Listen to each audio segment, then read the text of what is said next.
ಶ್ರೀಮಾತ್ರೇ ನಮಃ. ನಿತ್ಯಭಕ್ತಿ ಕಾರ್ಯಕ್ರಮಕ್ಕೆ ಸುಸ್ವಾಗತವನ್ನು ಕೋರುತ್ತಾ, ನಮಸ್ಕಾರ ಪ್ರಿಯೋ ಭಾನು ಅಂತ ನಾವು ಕರಿತೀವಿ. ಸೂರ್ಯನಿಗೆ ನಮಸ್ಕಾರ ತುಂಬ ಇಷ್ಟ.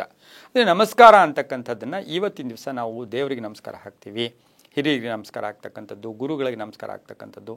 ಅಂದರೆ ಇವತ್ತು ನಮಸ್ಕಾರದಲ್ಲಿ ನಮಸ್ಕಾರವನ್ನು ತಲೆಬಾಗಿ ನಮಸ್ಕಾರ, ಕೈ ಮುಗಿದು ನಮಸ್ಕಾರ, ಅದೆಲ್ಲಕ್ಕಿಂತ ಮಿಗಿಲಾಗಿ ಇವತ್ತಿನ ದಿವಸ ಇದರಲ್ಲಿ ಒಂದು ಪ್ರಶ್ನೆ ಇದೆ. ಆ ಪ್ರಶ್ನೆ, ಯಾರಿಗೆ ನಮಸ್ಕಾರ ಮಾಡಬೇಕು?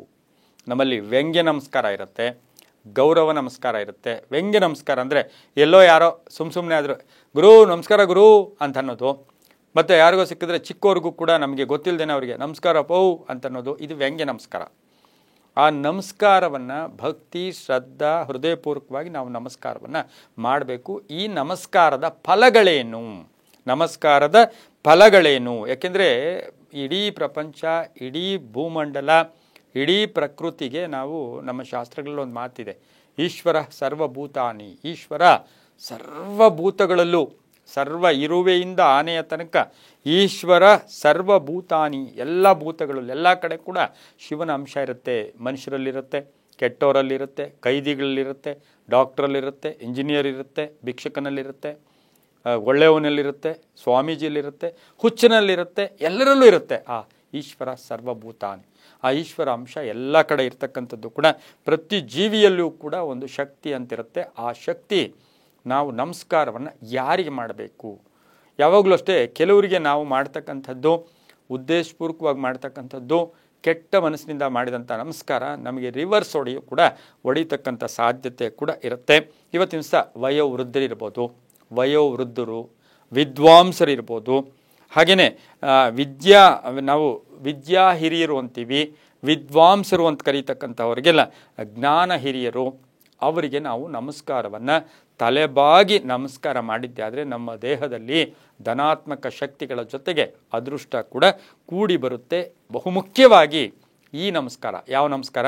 ವಯೋವೃದ್ಧರಿಗೆ, ಜ್ಞಾನವೃದ್ಧರಿಗೆ, ಹಿರಿಯರಿಗೆ, ಇವರಿಗೆ ನಮಸ್ಕಾರ ಮಾಡಿದಾಗ ನಮಗೆ ಚೆನ್ನಾಗಿ ತಿಳ್ಕೊಳ್ಳಿ, ಆಯಸ್ಸು ವೃದ್ಧಿ ಆಗತ್ತೆ. ಆಯಸ್ಸು ವೃದ್ಧಿ ಆಗತ್ತೆ. ಅದೇ ನಾವು ಇವತ್ತಿನ ದಿವಸ ಸ್ತ್ರೀಯರಿಗೆ, ಇಲ್ಲಿ ಸ್ತ್ರೀ ಪುರುಷ ಇಲ್ಲ, ಸ್ತ್ರೀಯರೂ ವಯೋವೃದ್ಧರಾಗಿರ್ಬೋದು, ಸ್ತ್ರೀಯರೂ ಜ್ಞಾನ ವೃದ್ಧರಾಗಿರ್ಬೋದು, ಹಾಗೆ ಸ್ತ್ರೀಯರೂ ಕೂಡ ಹಿರಿಯರಾಗಿರ್ಬೋದು. ಅಂಥವ್ರಿಗೆ ನಾವಿಲ್ಲಿ ಪುರುಷ ಸ್ತ್ರೀ ಇಲ್ಲ, ಸ್ತ್ರೀಯರ ವಯೋವೃದ್ಧ ಸ್ತ್ರೀಗೆ ಪುರುಷರೂ ಕೂಡ ನಮಸ್ಕಾರ ಆಗಬೇಕು. ನಮ್ಮ ತಾಯಿನೇ ಆಗಬೇಕಾಗಿಲ್ಲ, ನಮ್ಮವರೇ ಆಗಬೇಕಾಗಿಲ್ಲ, ನಮ್ಮ ಕುಲವೇ ಆಗಬೇಕಾಗಿಲ್ಲ.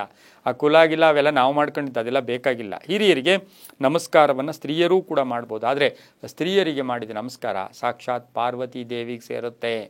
ಪಾರ್ವತಿ ದೇವಿ ಅಂದರೆ ಕಲ್ಯಾಣಕಾರಕಳು ಆ ತಾಯಿನೇ, ಅದೃಷ್ಟ ಕೊಡೋತಕ್ಕಂಥದ್ದು ಆ ತಾಯಿನೇ, ಆ ಜ್ಞಾನಕ್ಕೆ, ಅದರ ಶಕ್ತಿಗೆ, ಹಾಗೆ ದುರ್ಗತಿ ನಾಶಿನಿ ಅಂತ ಅದಕ್ಕೆ ನಾವು ಹೇಳೋದು.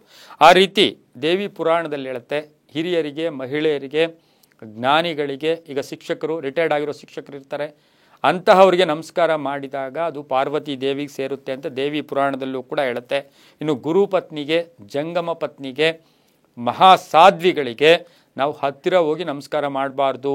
ಗುರುಪತ್ನಿ, ಜಂಗಮ ಪತ್ನಿ, ಸಾಧ್ವಿಗಳಿಗೆ ದೂರದಿಂದ ನಮಸ್ಕಾರ ಮಾಡಬೇಕು. ಸಾಷ್ಟಾಂಗ ನಮಸ್ಕಾರ ಕೂಡ ಮಾಡಿಕೊಂಡ್ರೆ ತುಂಬಾ ಒಳ್ಳೆಯದಾಗ್ತಕ್ಕಂಥದ್ದು.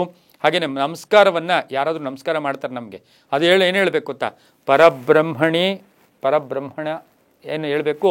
ನಮಗೆ ಬೇರೆ ಯಾರಾದರೂ ಹಿರಿಯರು ಅಥವಾ ನಮಸ್ಕಾರ ಮಾಡಿದಾಗ ಪರಬ್ರಹ್ಮಾರ್ಪಣಮಸ್ತು ಅಂತಕ್ಕಂಥ ಮಂತ್ರವನ್ನು ಹೇಳ್ಕೋಬೇಕಾಗಿತ್ತೆ. ಕಿರಿಯರಿಗೆ, ಜ್ಞಾನಿಗಳಲ್ಲದವ್ರಿಗೆ ದುಡ್ಡು ನೋಡಿ ನಾವು ನಮಸ್ಕಾರ, ಅವರು ದುಡ್ಡಿದೆ, ಚೆನ್ನಾಗಿ ದುಡ್ಡಿದೆ, ಚಿಕ್ಕ ವಯಸ್ಸು, ನಮಸ್ಕಾರ ಅಣ್ಣ ಅಂತೀವಲ್ವ, ಅದು ಪಾಪ, ನಮಗೆ ಪಾಪ ಆಗುತ್ತೆ. ಅಂಥವ್ರಿಗೆ ನಮಸ್ಕಾರವನ್ನು ಮಾಡಬಾರ್ದು. ಐಶ್ವರ್ಯ ನೋಡಿ, ದುಡ್ಡು ನೋಡಿ, ಅವರ ಸ್ಥಾನವನ್ನು ನೋಡಿ, ಅಥವಾ ಅವರು ಇದು ಅಂಥೇಳಿ ನಮಸ್ಕಾರವನ್ನು ಮಾಡಬಾರ್ದು. ಆದರೆ ಮಠಾಧೀಶರಿರ್ಬೋದು, ಜ್ಞಾನಿಗಳಿರ್ಬೋದು, ಶಿಕ್ಷಕರಿರ್ಬೋದು, ವಿದ್ಯಾ ಪಂಡಿತರಿರ್ಬೋದು, ಅವರು ದೇವಸ್ಥಾನದ ಅರ್ಚಕರಿರ್ಬೋದು, ಪುರೋಹಿತರಿರ್ಬೋದು, ಅವರು ಚಿಕ್ಕ ವಯಸ್ಸಾದರೂ ಕೂಡ ಆ ವಿದ್ಯೆಗೆ ನಮಸ್ಕಾರ ಮಾಡಿದ್ದೆ ಆದರೆ ತುಂಬಾ ಒಳ್ಳೆಯದಾಗ್ತಕ್ಕಂಥ ಸಾಧ್ಯತೆ ಕೂಡ ಇರುತ್ತೆ.